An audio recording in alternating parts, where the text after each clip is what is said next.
Breaking news చూస్తున్నాం. హనుమకొండలో high tension నెలకొంది. BRS versus పోలీసులుగా scene మారింది. మంత్రులను కలిసే అవకాశం ఇవ్వాలని మాజీ మంత్రులు నిన్నటి నుండి డిమాండ్ చేస్తున్నారు. అయితే ఇవాల్టి మంత్రుల పర్యటనలో బీఆర్ఎస్ నేతలు ఎక్కడ అడ్డుపడతారోనని పోలీసులు ముందుగా అరెస్ట్ చేశారు. ప్రస్తుతం పోలీసులు బీఆర్ఎస్ శ్రేణుల మధ్య తోపులాట జరుగుతోంది. మాజీ ఎమ్మెల్యే వినయ్ భాస్కర్ ను పోలీసులు అదుపులోకి తీసుకున్నారు.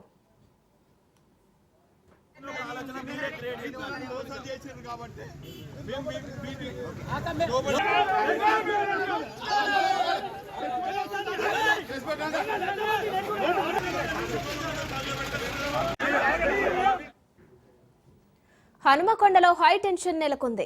బీఆర్ఎస్ వర్సెస్ పోలీసులుగా సీన్ మారింది. మంత్రులను కలిసే అవకాశం ఇవ్వాలని మాజీ మంత్రులు నిన్నటి నుండి డిమాండ్ చేస్తున్నారు. అయితే ఇవాల్టి మంత్రుల పర్యటనలో బీఆర్ఎస్ నేతలు ఎక్కడ అడ్డుపడతారోనని పోలీసులు ముందస్తుగా అరెస్ట్ చేశారు. ప్రస్తుతం పోలీసులు బీఆర్ఎస్ శ్రేణుల మధ్య తోపులాట జరుగుతోంది. మాజీ ఎమ్మెల్యే వినయ్ భాస్కర్ ను పోలీసులు అదుపులోకి తీసుకున్నారు.